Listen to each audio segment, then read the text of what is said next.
All right, good morning, ladies and gentlemen. So good to see everyone. Hope you all had a wonderful day. And let's begin this morning's shir. As always, if you feel you have any questions, don't hesitate. You could ask any questions you like, and you can interrupt me. I don't mind at all. But if you are not asking any questions or sharing any insights, then rather just to keep your device muted so it doesn't disturb all the others. Let us begin today's discussion because, as you can see, I chose a very, I don't know what you call this, contemporary topic. It's called Check Your Privilege. Now, of course, we're going to relate it to the Parsha this week, and we're going to learn lessons and messages for life because the Torah is our instruction manual for life. This is it. And if we don't read the instruction manual, how do we expect to know how to live our lives productively, meaningfully, properly? So if you saw the news yesterday, once again in the US, there's more racial tension when a police officer shot a black person for whatever crime it was. And it's a concern that's going on. There's rioting, and I understand that there's there's reason for these uprisings because it's unfair that certain people are discriminated against. And I think this can be a long discussion always about the inequality, whether it's here in South Africa or across the pond in America or anywhere else in the world. There's always, unfortunately, discrimination. There's inequality. There's all types of unfairness, and it's not in any way justified. But I saw an ad on the highway the other day, and the picture was of a black woman, and the ad said, "I am previously privileged or previously advantaged." And what was interesting about that ad to me is that oftentimes people look at how disadvantaged they are or how unfair it is. And there you have this popular expression, which I actually only really picked up on a year or two ago, check your privilege. Well, I don't know exactly if we fully understand what check your privilege means. If anyone wants to perhaps chime in and give your perspective what check your privilege is. Either it could mean something to the extent of, check your privilege. You're better off than me, right?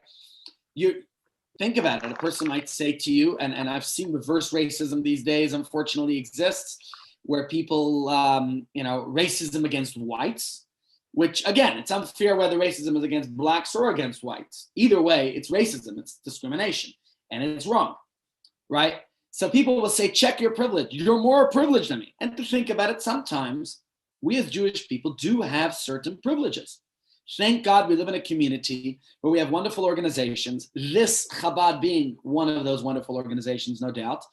And we make sure that, if you take the work we do here at Chabad Seniors, whether it's with the food parcels, making sure that people have extra supplemental food, whether it's the phone calls to make sure that we are that we're checking up on you and seeing that people are not neglected and not abandoned and not in any way ostracized.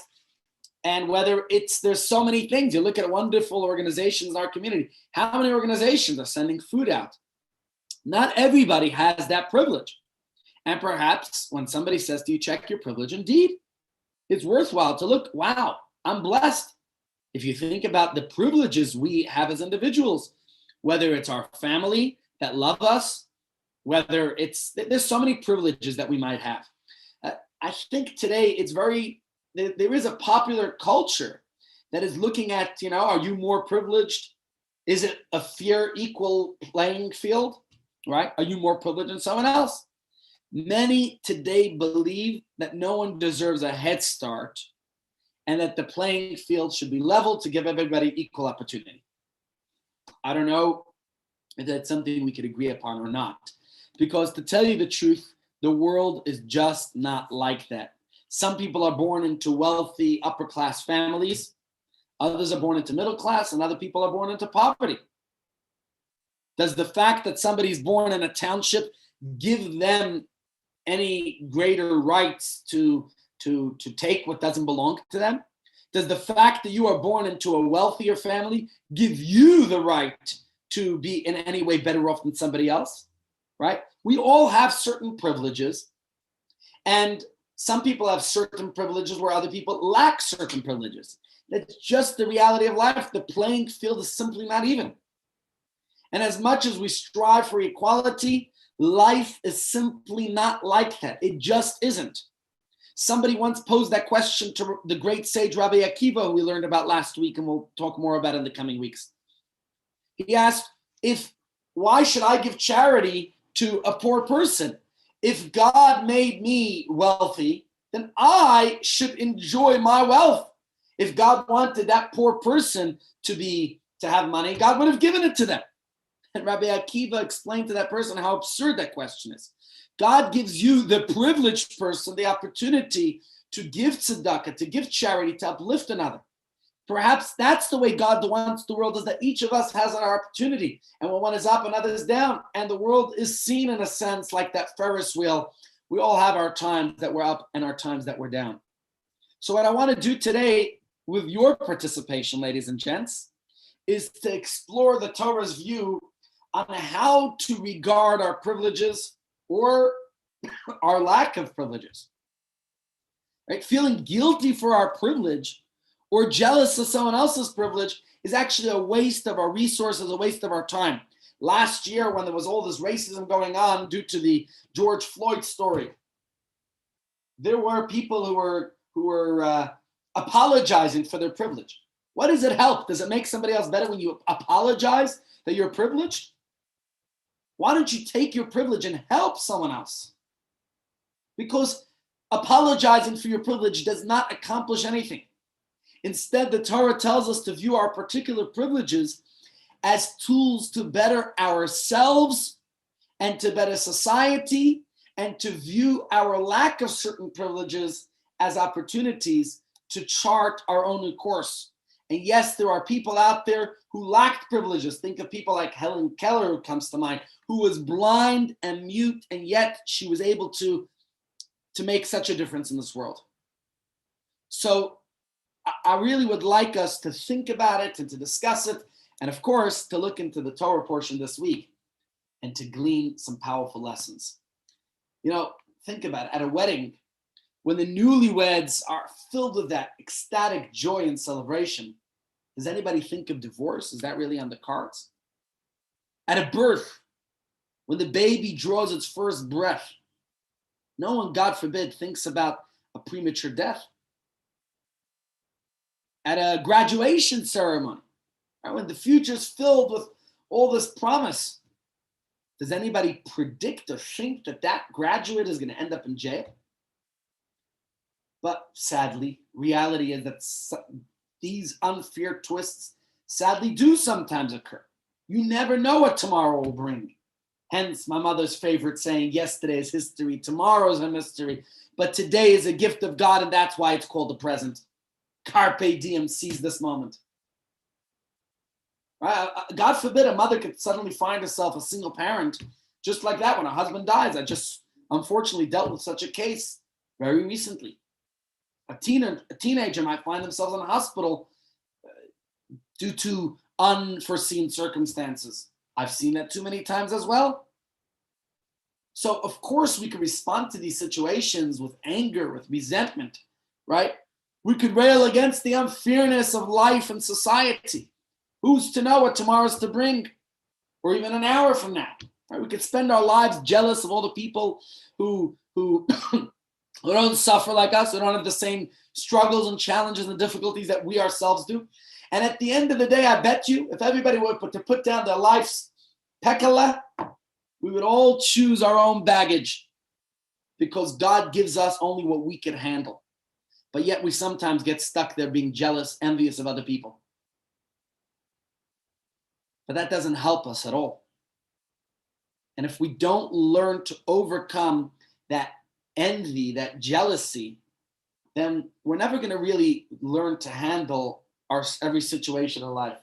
And I recently came across a situation that I actually want to share with you, the story, and maybe even put on a quick video about it off Google. Let me just tell you the story I'm not even, it's a Canadian story about a Tammy Marikar, something like that.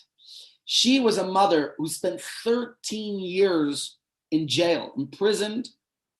She received a life sentence because of the flawed testimony of a disgraced pathologist named Charles Smith. When her 2-year-old son, Kenneth, died suddenly, which later on they said must have, whatever it was, there's a term for it, I'm forgetting what it is, but she was sentenced to prison and her 2 other kids were taken away from her. And then 10 years ago, 14 years after she was convicted, the evidence came to light that indicates that the child died from an epileptic seizure. And she, although she was sentenced to life in jail, now her sentence was overturned and she was set free 10 years ago. But she's still unable to contact her other kids. And the family says this literally ruined their lives. So give me a second. I want to just share a little bit of that with you. Let me just pause our screen sharing here. Hold on a second. Let's pause it and share with you the video of this situation, just so we could get a little bit of a taste here of just that story. Give me a second. Let's share the page. And by the way, grab a coffee if you wish. Make yourself at home. Where's the video go? Here we go. So just a second. Let's make sure you can watch it properly. And here we are. Is it not shared? Oh, that was like a shame. Okay, we're going to share the screen right now. And just watch this video for a minute. And then we'll discuss the story and move on. Let's just see, where did the video go? There it is.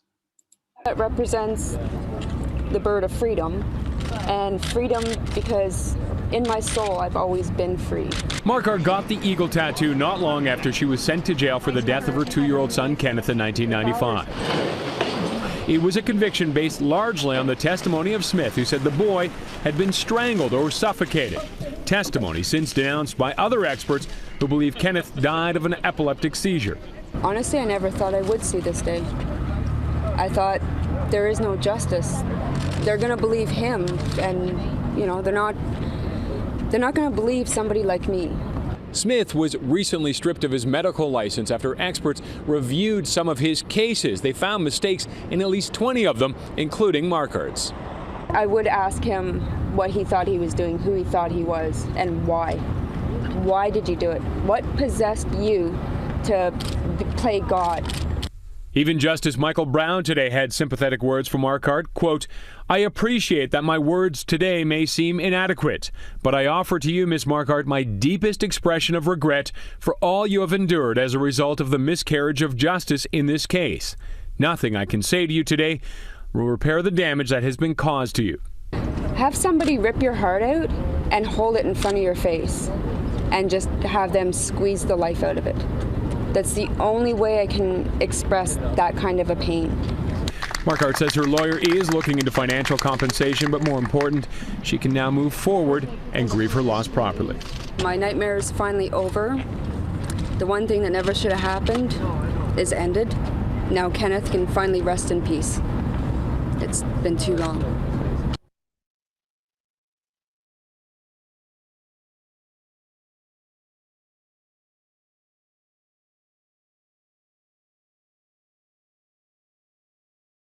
There we go. So ladies and gents, that's just a story, just to break the ice, one of those stories, and there's unfortunately many such stories.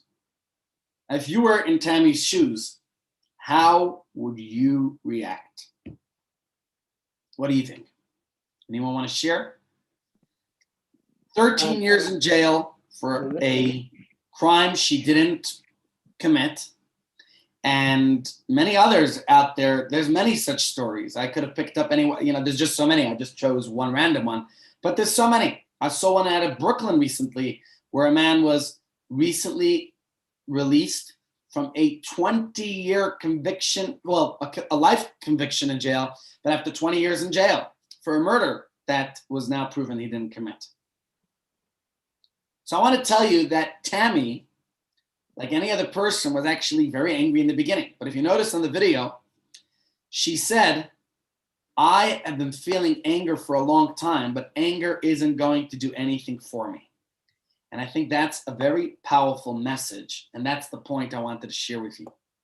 We could rail against the injustices in our lives, but that doesn't help us. So let's explore a more productive and constructive form of reaction to the unfair twists of life, to the unfair twists of fate. And what we're going to do is we're going to look obviously in the Parsha because that's what we want to do here, right? But let's take a brief detour to explore something that at first might not seem to have any bearing on this particular subject, but it certainly contains a powerful lesson about unfairness, okay?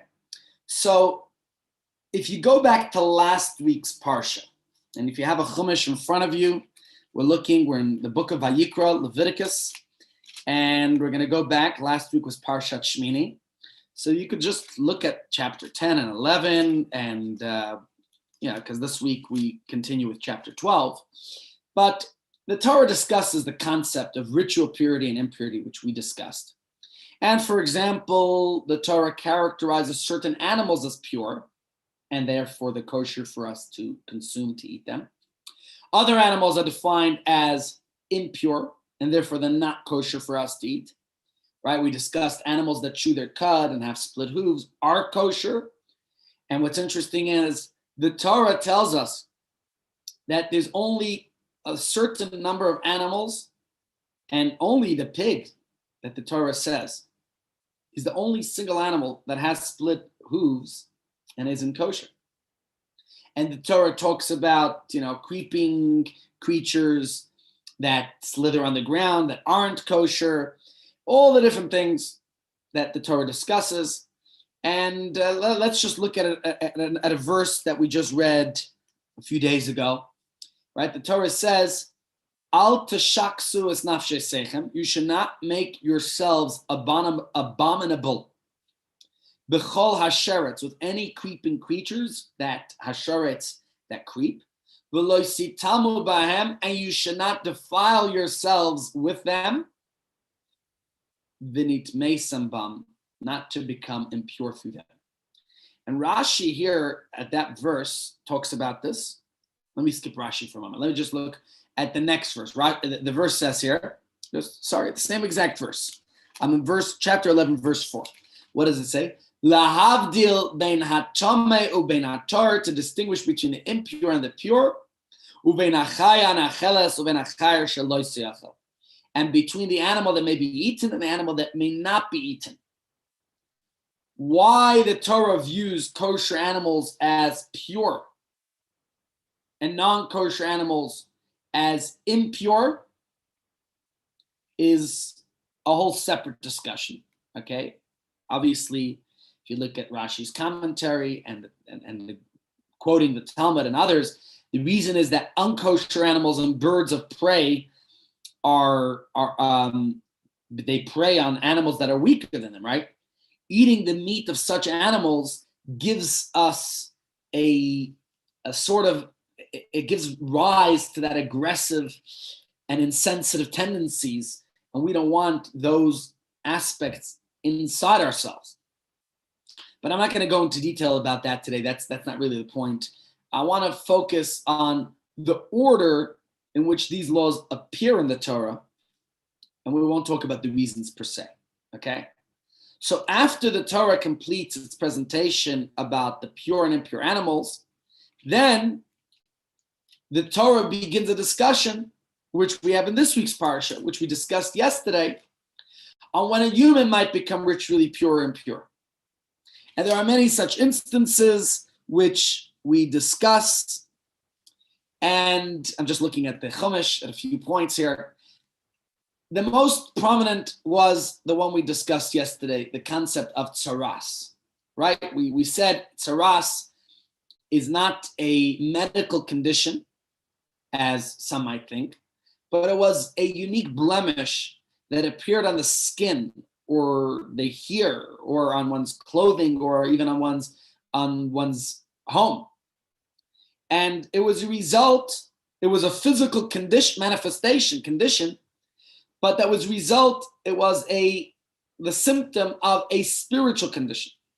And some of the reasons given why a person would receive this had to do with arrogance or gossip, slander, lashon hara, or the Talmud mentions a few others, taking an oath in vain, or sexual immorality, or stinginess, or taking things that don't belong to them, but a few things that the Talmud attributes this punishment for. But after the Torah completes telling us about the animals, the Torah goes on to talk about the human condition. And I think there's obviously an important question. Why does the Torah present the laws about the animals, about animal purity that we read last week, ahead of the laws of human purity that we read this week? Isn't the Torah written for us, Homo sapiens, human beings? So shouldn't the laws of human purity come before the laws of animal purity? Doesn't that make sense to you? Right? Now, the hierarchy of creation is obviously a common theme in many classical Jewish works. And the Jewish view has always been that we are, as human beings, at the top of the pyramid of creation. Everything in the world is created for us, right? And in fact, it's true that in modern day, many believe that animals are no less important than humans. And certainly we should be considerate of animal rights and God forbid not to treat animals cruelly. There is a concern about this in the Torah called Tsar Balei Chayim. So if so, why does the Torah present the laws of human purity before talking about human purity before animal purity before human purity, right? Is that saying that animals come ahead of us? And maybe. By the way, halachically speaking, you have to feed your animal in a sense before you feed yourself. But let me tell you that this is not my question. This is a question that Rashi mentions in our parsha this week. And Rashi says, Amar Rav Simlai, quoting a Talmudic scholar, Rabbi Simlai, who says that Kashem sheyitzirasa shladam achar kol behema, that just as the human was created after all the animals, after all the wild beasts, after all the birds, after all the fish, after in fact everything else, the humans are the very last ones to be created. So Rashi tells us that perhaps you could say we follow that same sequence. That the Torah mentions the creation of animals and everything else before the human being. And perhaps there's a good reason for that. You could say on the one hand that God gave us human beings a ready-made world. In fact, this is something that the Talmud discusses. There's two ways of looking at this. So let's read it from the Gemara itself. I'm sorry, I didn't bring the quote up here, but the Gemara says, Tana Rabbanan, it's in Tractate Sanhedrin, Adam Nivra B'Erev Shabbos. The Gemara asks, Adam, we know, is created the last of all creations, Erev Shabbos, the very last creation. Why? The Gemara explains, if he becomes too proud, then he should be reminded that even the mosquito, little tiny gnat, preceded him in the order of creation. But at the same time, the Gemara says that you should realize that it's like if you were invited to a banquet, you're going to a wedding, to a dinner, right? Are you expected to come to the dinner and start and roll up your sleeves and start preparing, cooking, and setting up the tables? Obviously not. So you only come to the feast once it's all set up for you. So two ways of understanding it. On the one hand, the Gemara is telling us that, in fact, the Gemara says that we're like kings, that the king invites you to a special feast, a celebration.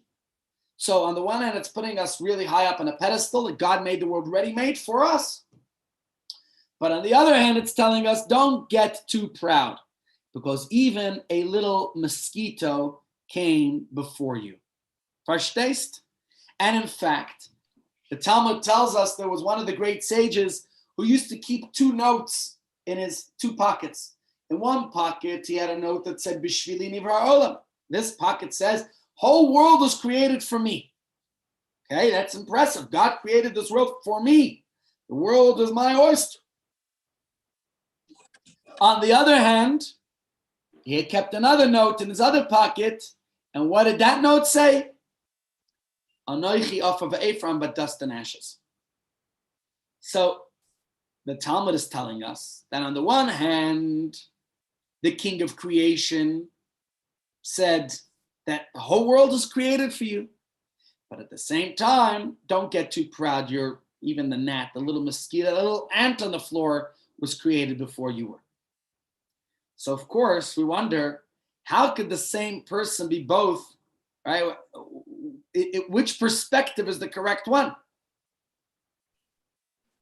Which one is it? And the answer, obviously, the Talmud is telling us that both. If we choose to turn against God and transgress and violate God's will, then God says, who do you think you are? I created even the little mosquito before you. But if we follow God's will, then God's saying you are on top of the whole pyramid of creation. And this is something, yeah, question, go ahead, Rosalind. Question, please, sorry to interrupt you. Sure, Is no it not perhaps a kol v'chomer that says if you have to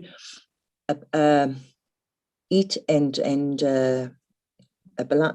observe the purity of animals, how much more so do we have to observe the purity of people? And that's why it comes afterwards. Very powerful thought, and I really like that. And it certainly is a very powerful thought. And maybe that's part of checking your privilege. Yeah. And certainly we've discussed at some of our previous shiurim the significance of that and how many times we see, for example, Moshe Rabbeinu refuses to strike the water to turn it into blood, or for the frogs to emerge, or even striking the dust of the earth for the lice, because of the sensitivity of the water saved his life, as did the dust of the earth, and even to be considerate to the inanimate. And for example, we don't wear our tzitzis out when we go to cemetery because we have to be considerate to the deceased.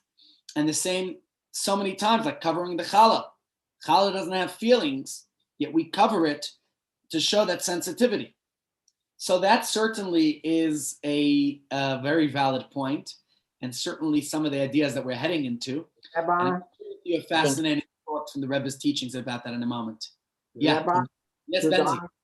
could I interrupt Benzi's speech? Sure. The most classical contemporary illustration of how you mentioned the mosquito, the classical one is the COVID virus today. And the late Rabbi Lord Jonathan Sachs commented on this, that the whole of mankind is uncertain and unsure or how to deal with this small, minute thing which even the naked eye cannot see. Absolutely. Yeah. 100%. 100%. So that's certainly, again, the same idea that is coming, that we understand from this. So just, we could just imagine that when we stand at a crossroads of choice in life, and the whole world awaits our decision. Rambam says the world is an equally balanced scale, and our next choice is going to tip the world in one way or another. And if we choose to obey God's wish and do what we're instructed to, then God is saying, yeah, the whole world was created for you, right? And we're on top of that pyramid of the world's creation. But at the same time, when we defy God's wishes, then the whole of creation is disappointed with us, because we're robbing the world of its purpose. And that's why the Talmud is saying that you have to take into consideration both sides. Yes, a tiny little invisible virus, tiny little gnat, as the Talmud put it, came before you. And certainly, because the gnat does exactly what God created it to do, and that's why God willed it. But we choose to go against God's wishes. So certainly those are both good points, Rosalind and Benzi. And if you think about it, based on everything we know about humans and animals, why do you think the laws of animal purity come before the laws of human purity? And Rosalind's saying that, to teach us if this is our concern for animals, how much more so for the human being. And I want to just share with you a fascinating insight I was reading from a teaching of the Rebbe in Likutei Sichos, volume 7. And he speaks in Yiddish. I'm just going to try to translate along the way. He says as follows: There's Seder in Torah. Das heißt, the Ayid hebt in lernen Torah. The order of Torah study is from minor to major. And this, excuse me, this pertains to the subject of study, this idea of Ben Chamesh Lemikra. At age 5, we study the written Torah. And at age 10, you go on to the more complex aspects. And as you advance, now, of course, age is just a number, because obviously if one is, and this is discussed in Pirkei Avot, but, the idea is not only to follow the age as biological age, because some people only start in more advanced age studying Torah, right? But the point is, as we go on and as we become more advanced, we study more and more, become more aware. So the Rebbe says God gave the Torah in a similar way. First, the lighter subjects, and then the more challenging subjects. So the laws of animal purity come before the laws of human purity, because it's easier to separate the impure from pure animals than to maintain the purity of the human. We're a little bit more of a complicated beast, so to say, right? Because the animal is incapable of defying God's will, whereas we as human beings are capable of transgressing the will of Hashem. So ordinarily, we take care of the most important tasks first, and then look after the less significant tasks. What was the Rebbe saying in his perspective here? That when it comes to Torah and mitzvahs, the order is different. We pick up the easy, low-hanging fruit first, and only then, after we've trained and grown strong, do we take on the more important and more daunting challenges. And the end of the line is not for the insignificant mop-up details. The end of the line is for the more significant challenges. Now, it's true, we study in Pirkei Avot, it says, maybe we'll do Pirkei Avot tomorrow, please God, on Wednesdays, we'll turn to ethics of our fathers, tools for life. But it says not to distinguish between one mitzvah and another, right? But do what you can. That's certainly what it's about. Do what you can and do a little more. Now think about, let's say, weightlifting. You can't start lifting 100 kilos at once, right? We start training for weightlifting. You begin with light weights, and then you continue on to more heavy ones, right? As you grow stronger, you challenge yourself with more heavier weights. True? So the same is true for holiness. We don't jump directly into the most daunting challenge. We begin with an easier challenge, which in our case, as the last week's portion deals with the avoiding impure animals and distinguishing between the pure and the impure. And then that's considered, so to say, easy, because pure animals will always be pure and impure animals will always be impure. So it makes it easy for us to distinguish between them, right? And we could say impure animals are not all that impure, because that's the way God willed them. That's the way God made them to be, right? So they're in line with the divine will.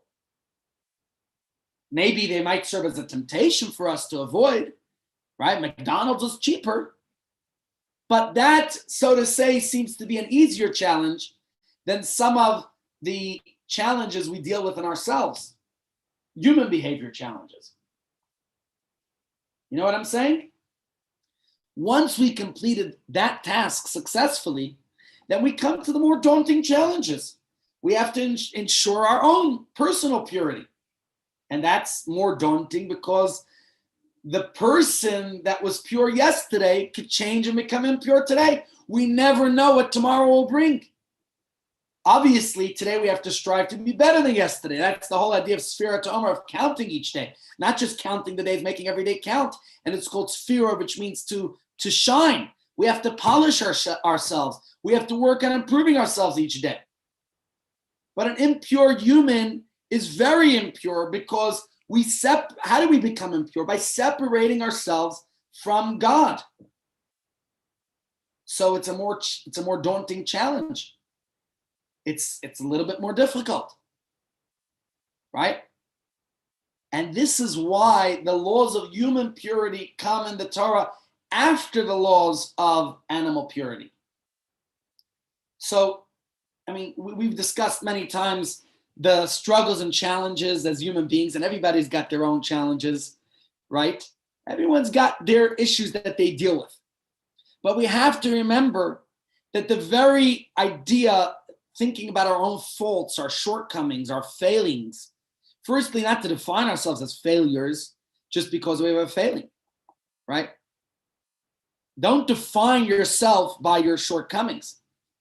And the truth of the matter is, as much as we are capable, are fallible, that we make mistakes, we also have the strength and the ability to overcome them and to improve and to become better human beings. That is also part of the human condition that animals don't have. So, on the one hand, how could the same creature that we discussed here be the king of creation and yet lower than the gnat? So we learned that it depends on our choice. But how can one person be capable of both choices, to be part of God and go against God? And remember our shir we discussed maybe 4 or 5 weeks ago, the idea of the what do you call them? The kruvim, the cherubs on top of the ark. That yet the word kruvim can be angelic, beautiful faces, and at the same time it could also be malachi chabala, destructive demons. How could that be? It all depends on ourselves, in which context we put ourselves, what we do with ourselves. So we are a synthesis, a combination of two opposites. We have a heavenly soul and we have an earthly body. The body was created from the soil, from the dust of the earth, the lowest of all creations. And the soul is an actual piece of God, a slice of heaven, the highest of all creations.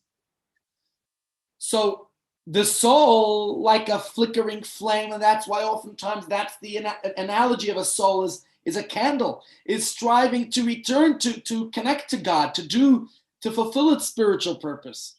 And the body, which is made from the soil, draws us down towards the materialistic, to the selfish, narcissistic pleasures. But we have to remember, what's the difference between soul and soil? The soil is narcissistic. It's S-O-I-L. But the soul is S-O-U-L. The soul wants to do the will of God and to be there for another. Now, of course, we wonder, why does God put these two opposites together? For what reason? This is a concept explained in Chassidus, in Kabbalah, that the soul comes into this body not for its own sake, right? Because the soul itself is holy and pure. It's a piece of God. Doesn't need repair. The sole purpose in descending into the body is to repair, to cleanse, to make the body and its physicality connect with Hashem.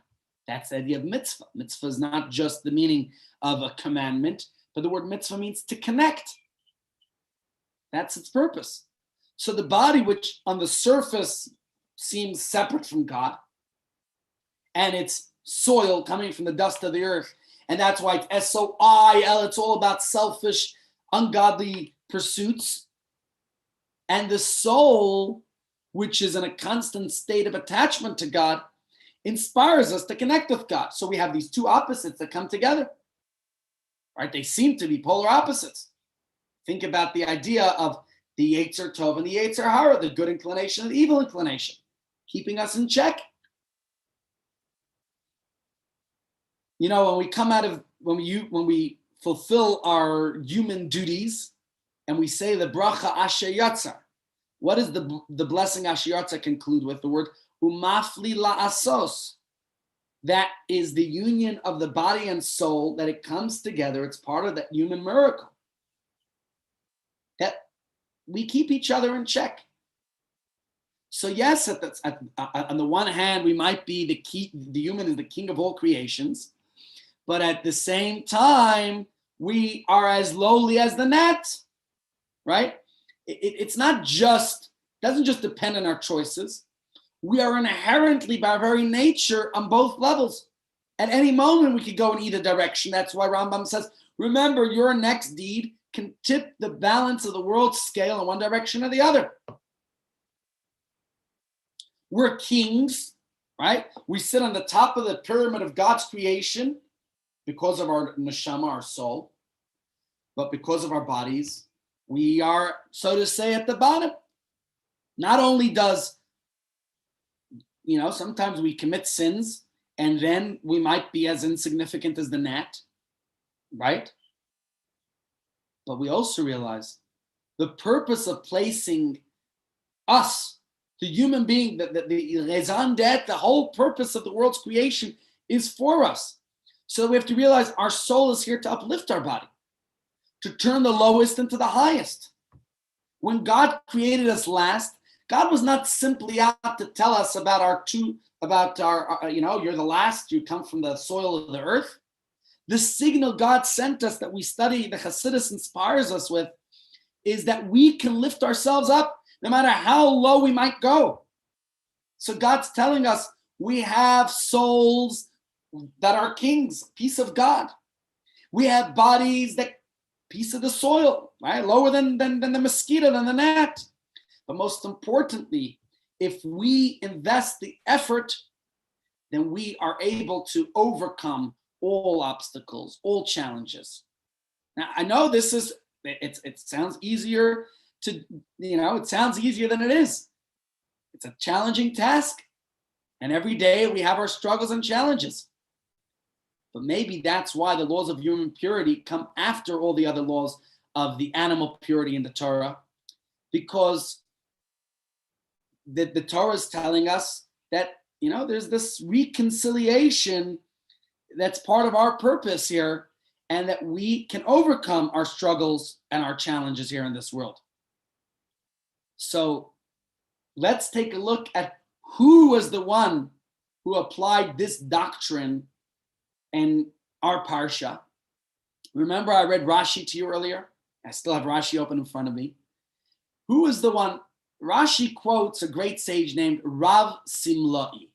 Okay? Why? Usually, I don't always see Rashi.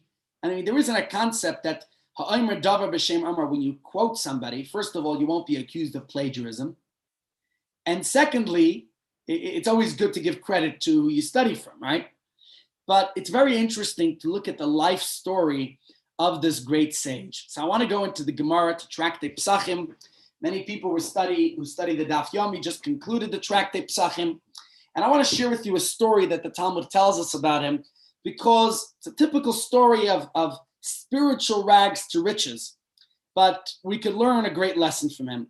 So let me just open the Gemara here and share it with you. The Gemara says, Rav Simlai approached Rabbi Yochanan and asked to be taught the book of genealogy, Sefer Yuchsin, a book of genealogy, of ancestry. Okay, it's actually the book of Yuchsin is a Talmudic commentary on Divrei Hayamim, the book of Chronicles. Okay, so it's sort of the genealogical list of Jewish families. So he asked Rabbi Yochanan to teach him that. Rabbi Yochanan asked him, where are you from? He said, I'm from Lud. And Rabbi Yochanan asked him, where do you live today? He said, I live in Arda. Now, if you know Israel, Lud, the Ben Gurion airport is in Lud. It's right next to Tel Aviv. Whereas Nehardea is in Bavel, in Iraq. So Rabbi Yochanan said, we don't teach Luddites, and we don't teach Nahardaims. We certainly cannot teach you, for you are both a Luddite by birth and an Nahardayim by residence. Now, what's going on here? What did Rabbi Yochanan have against people from Lud in Israel or Naharda in Iraq, in Babylon? And is he really refusing Rabbi Simlai to learn this book of Yuchsin, of genealogy, because of his place of birth or where he lives today? Or is this just some kind of an excuse?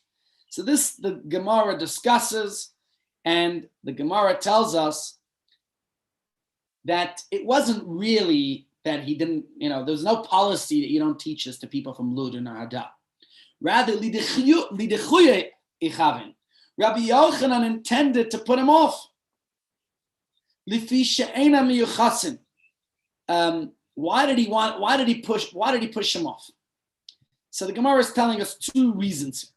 One is that Rabbi Yochanan was just evading this request with an excuse. He made up an excuse. We don't teach it to people from Naharda or Lud. But the second point the Gemara is telling us, Rabbi Yochanan felt wrong teaching this book to anyone from Lud and Naharda because it was not well known that those two communities actually were many people there who lacked any yichus. Yichus is any illustrious pedigree. But why is it wrong to teach this book to someone who doesn't? So you're not in the book, so you're not in there. I'm not part of the British royal family. I come from a different royal family. Does that mean I can't know about the British royal family? What is this? Is it some kind of elitist book only available to other people? But rather, maybe there's a message in this. Maybe there's a message within this about Rabbi Simlai that we have to learn. And for this, the Gemara tells us something very interesting that I want to share with you. Okay?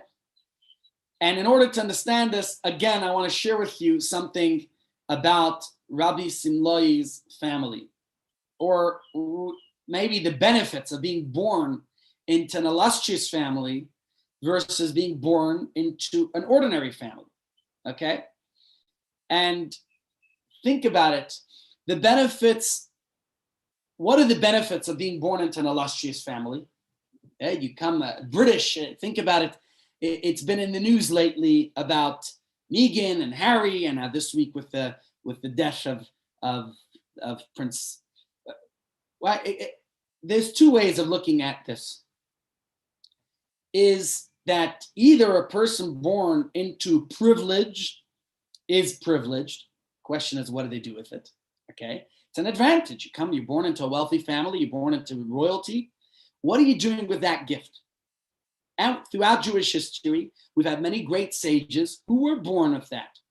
Not always does it pass on to their children. One of the greatest examples is Moshe Rabbeinu. Moses is the greatest, most illustrious leader in our history, yet his kids didn't succeed in his path. On the other hand, you have people who were not born into privilege, and they worked hard on themselves. People who didn't use that as an excuse not to succeed. Respect that's earned is even more meaningful. Respect that comes from belonging to the right family is impressive. It's nice. You'll get the respect. The same, money that we work hard to earn is always more precious than money that just came our way, whether through winning a lottery or inheritance or whatever it might be. So if you look at people that come from different backgrounds, I could think of in American history, President Abraham Lincoln. Lincoln is perceived as America's quintessential self-made man. Yeah, they call him Honest Abe. He was struggling to lift himself from poverty to become the success that he did. And he often described his humble origins because he wanted to encourage others to make a success of themselves regardless of their background. And with this, Lincoln is immortalized that American dream. And certainly a lot of people look up to the story of Abraham Lincoln, how anybody could succeed. I think of other American presidents, and you think of Trump lately, who came from wealth, or you think of Teddy Roosevelt. The truth is, most presidents, Roosevelt was born with a silver spoon in his mouth. Right? He came from a distinguished American family. He had that economic and political advantage. His family was very prominent. So there's both sides, and it's his family's money that paved his path to the White House. Being born into wealth is what gave him the access to privilege, to the funds, to people in power. It's a powerful head start, there's no doubt. But there's something about those self-made people, those who were able to make something of themselves. And think of Rabbi Akiva as one of those great sages. His family were converts to Judaism. He was ignorant till age 40. He couldn't read the Hebrew alphabet. The famous story about how the water dripping on the rock penetrated a hole in the rock, and it inspired him to make, he said, if I'm rock-headed, then just like the water that penetrates a hole in the rock, maybe if I study Torah that's compared to water, just as water quenches the thirst of an arid body, Torah can quench the thirst of an arid soul. And many other comparisons of Torah to water, just as a human being can't survive without air. Rabbi Akiva's famous metaphor about the fish. And Rabbi Akiva was able to pull himself ahead and became one of the greatest sages in Jewish history. Some people like to hang on the coattails of powerful families or others, and then there are people who make a life of themselves. Being born into wealth, yes, it might have its benefits, but pulling yourself up by the bootstraps and going from rags to riches is a whole different story. Which is better? Which is the preferred way? It's certainly a matter of perspective, okay? Because the wealthy people of the world will certainly never want the burden of pulling themselves up. They'll always appreciate the unlimited access that they have simply by being born into the right family. But I will tell you, if you read the works of Abraham Lincoln, he'll scoff that right back at the Roosevelt, so to say. No, thank you. We would much rather be the architects of our own success than hang on to the coattails of others. We might not reach the heights that you could reach. You have a head start, but we could be proud of whatever we achieved because we have earned it ourselves. And perhaps that's why Rabbi Yochanan was reluctant to teach the Sefer Yuchsin, the book of genealogy, to Rabbi Simlai. Rabbi Simlai did not have the pedigree. He came from Lud. Lud was a city of people who were converted to Judaism, who weren't, so to say, with that fancy pedigree. He wasn't born into a family of pious Torah scholars. And with all the benefits that there are of being born into such a family, Moshe Rabbeinu's kids did not become the great leaders. Yes, it's true. If you're born into a religious family, you have that supportive environment of Torah. You have a community of Torah scholars. You enjoy the benefits of role models. And of course, maybe, that genetic predisposition towards Torah study and doing mitzvahs and all the other wonderful benefits of being FFB. They say from birth. But there's another problem. One could also be farblunget from birth. It's wonderful that you have that head start. Rabbi Simlai was not born into a family of yichus. He lacked all those benefits, but nevertheless, he succeeded in becoming the great revered Torah scholar, just like Rabbi Akiva, because he worked hard to achieve his success. So Rabbi Yochanan had to wonder how Rabbi Simlai would regard other people, those who had it, so to say, as a silver spoon in their mouths.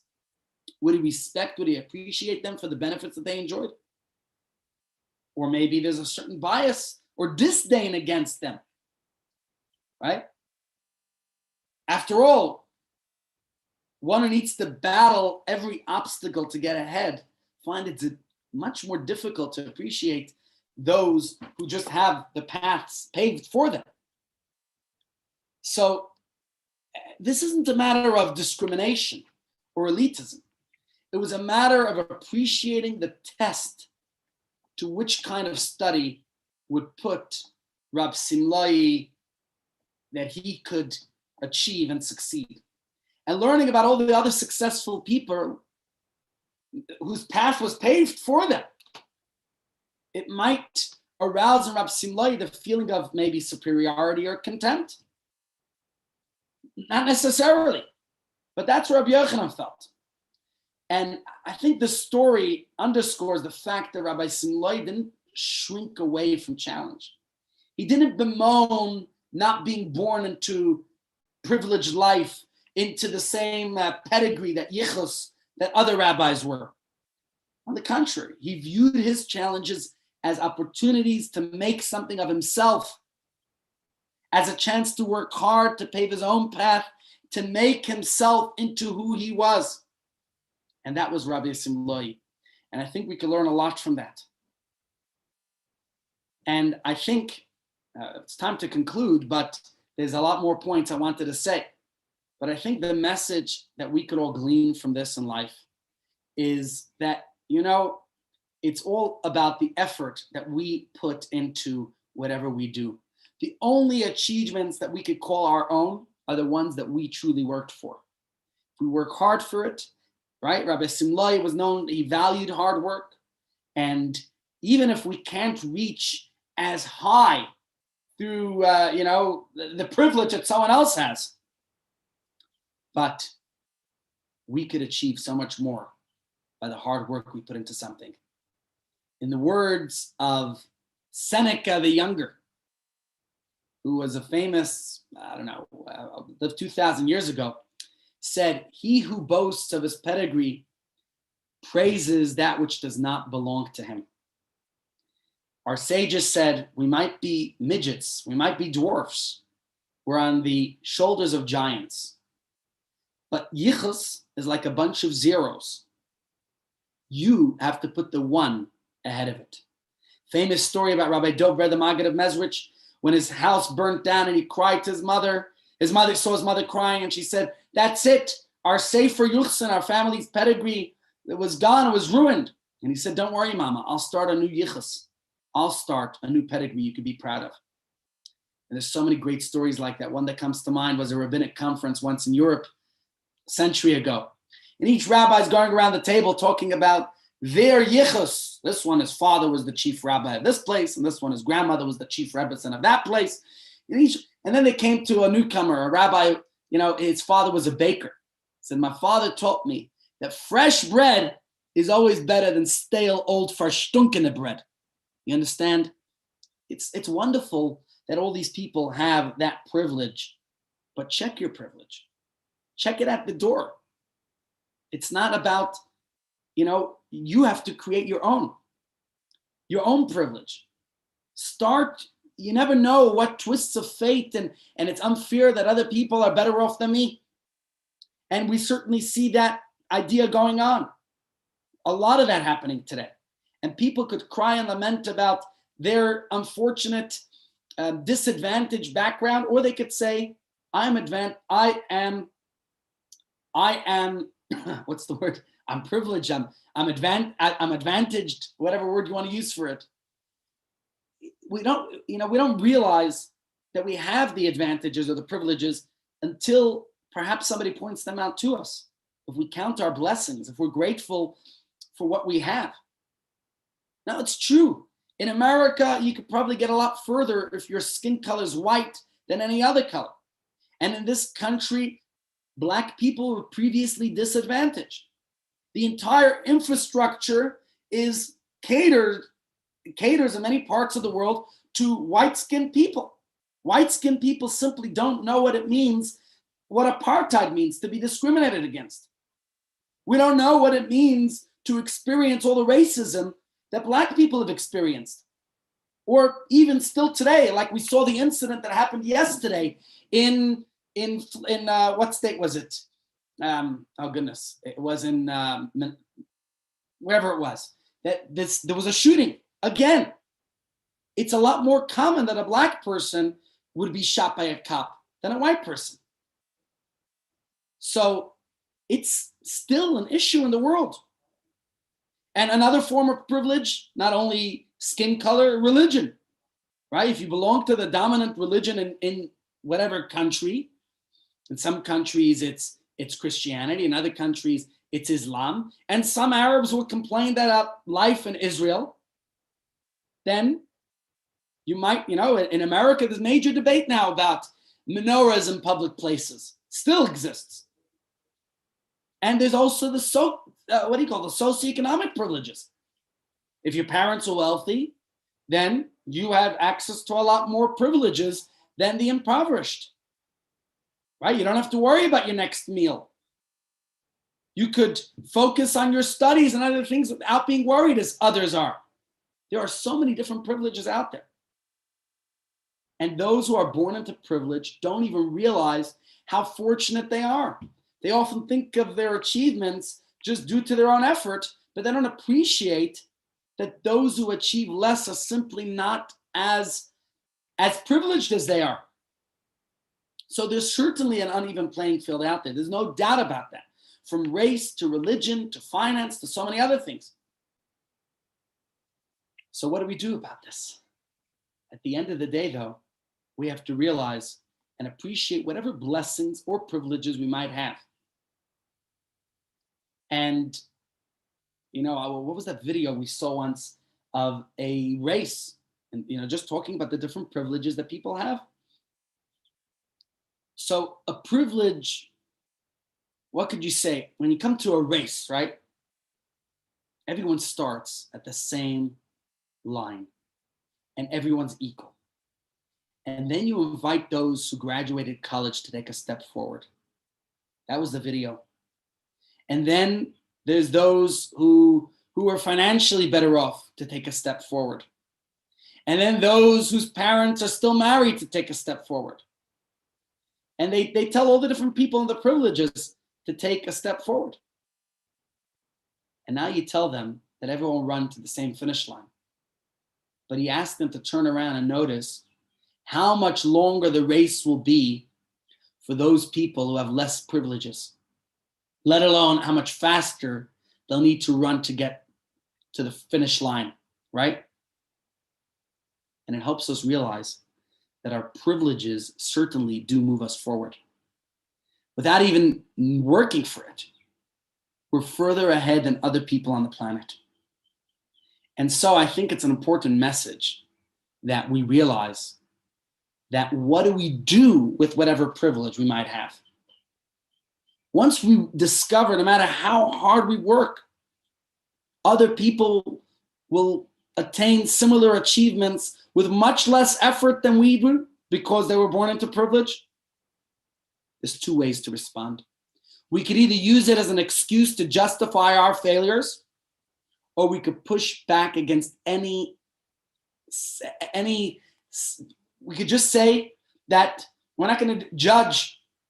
We shouldn't be judged by our privilege, nor should others. We can acknowledge that maybe our race will take longer, or maybe will be harder, or maybe someone else's might be. Some people use it as a justification for failure. I'm just not as privileged. But this term that they say, check your privilege, it's a term that tells people, critics, that you're being unfairly judgmental. Don't judge me for my failures, basically what you're saying, because you would also fail just like me if you were born without this privilege. But the problem is that it doesn't get you ahead in life, right? If we constantly just fault ourselves for our lack of privilege. So in our parsha, Rashi quotes Rabbi Simlai, who also suffered from lack of privilege. And he offers us a perspective that empowers us to overcome our frustration. Rabbi Simlai teaches us to think of our lack of privilege rather as an opportunity. It's true that we need to run longer and harder than the others on that race of life. It's true that if the playing field would be even, we might have overrun and won the race. But Rav Simlai says the primary objective is not to win the race, but to run on our own 2 feet. He says, I'm not going to run on other people's shoulders. I want to run each step on my own terms. And the point Rav Simlai taught us is that he worked hard.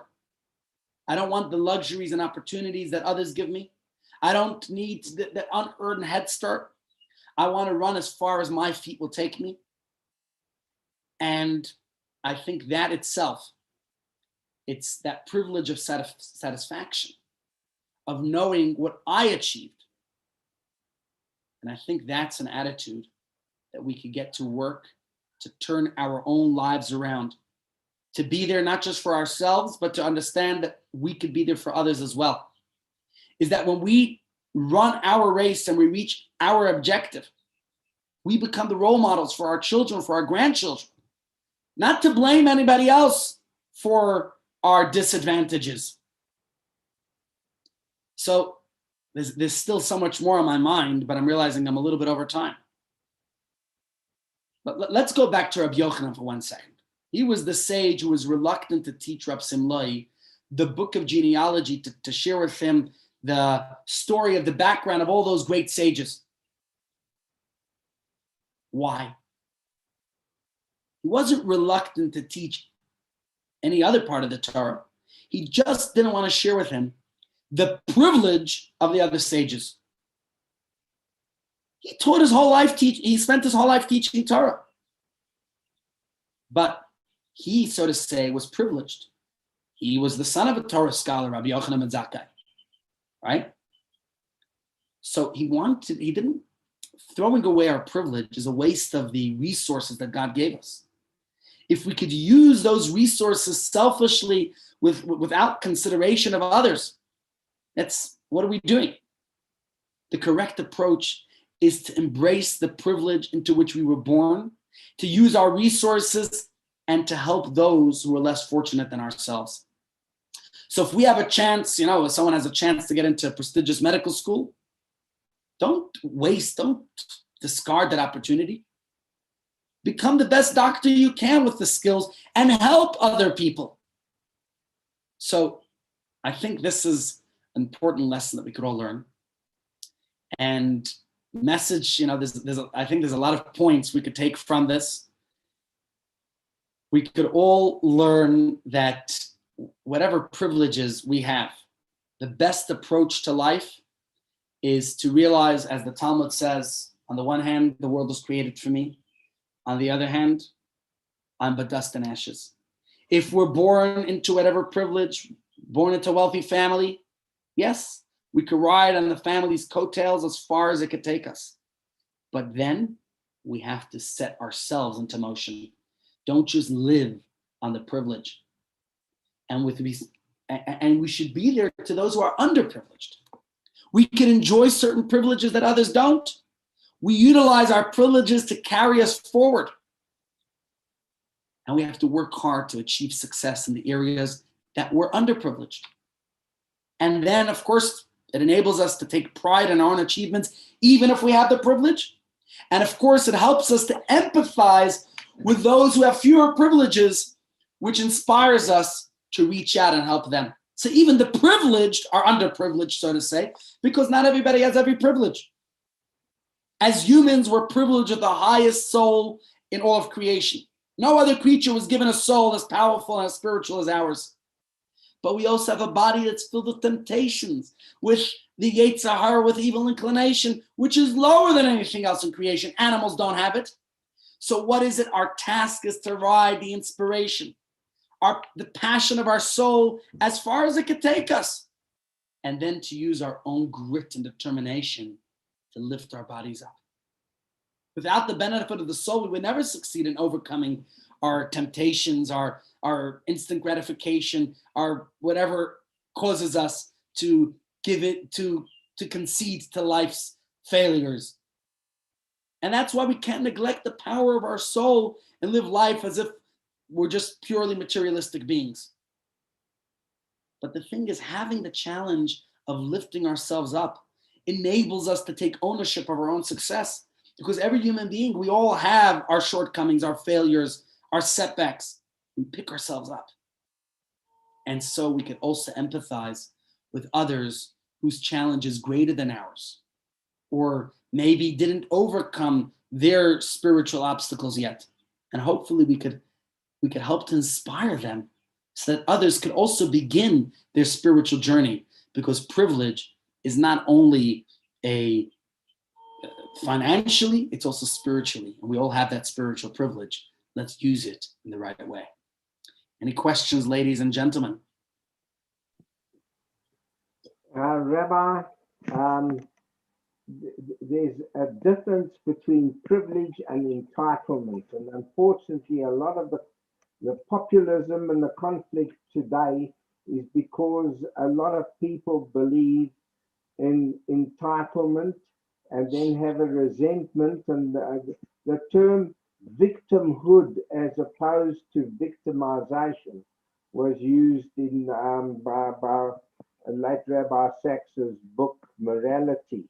And victimhood is self-inflicted, and this requires a change of attitude as well, and an emphasis on working for the privilege, as opposed to feel entitled and resenting those who are born into a lot of privileges. Absolutely, I agree with you. I think that's very much the point that we discussed here today. We saw that from the Rebbe's teaching. What he was saying is we can learn from the parsha this week, from Rashi's comment about why. I mean, to sum it up, Rashi was saying, we look at the comment from Rabbi Simlai, why is it that we learn of the laws of the animals before the laws of the humans?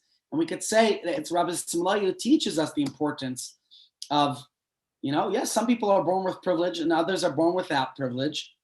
But being born without privilege gives us the opportunity to earn, you rightfully said it's not about entitlement. Earn it, take ownership of your success. In today's day and age, there are so many opportunities to help previously disadvantaged people to move ahead, to get a jump start. The reality is there are many different privileges that many people are born with. Nobody's entitled to take what doesn't belong to them. Being born into privilege gives us the chance to help others who perhaps are less privileged or disadvantaged than we are. But if we're born into privilege, we have to take ownership, even if we're born into privilege, of our successes. And absolutely, you're right. I think education is needed out there more so today than ever to ensure that people realize that it's not about just entitlement and taking. Sadly, we see all the rioting in the streets, whether it's in the U.S. There's got to be, maybe it's because, I just want to take both sides, empathize a bit. Maybe these are people who feel completely unheard and they have to do drastic measures to be heard. They say, what, with the George Floyd case last year, we still weren't heard, even though, we have to wait for the justice system to investigate and see what's going on. But certainly the ones who are going to get ahead in life are not the ones who are looting and taking things with entitlement, but rather those who just get a handle on their lives. Okay. Ladies and gents, so good to see you. Thank you for joining today's shiur, and look forward to continue tomorrow. Please God, we'll do Tools of Life. We'll move to chapter 2 of Pirkei Avot tomorrow. Feel free to bring your own Pirkei Avos and share your insights. We'll try to go Mishnah by Mishnah, discuss it, analyze it, and glean great insights for a productive life. Thank you, Rabbi. Thank you, everyone. Good to see you. Sei gesund. Have a wonderful Wonderful food for thought. Thank you, Rabbi. Thank you. All the best. Be well.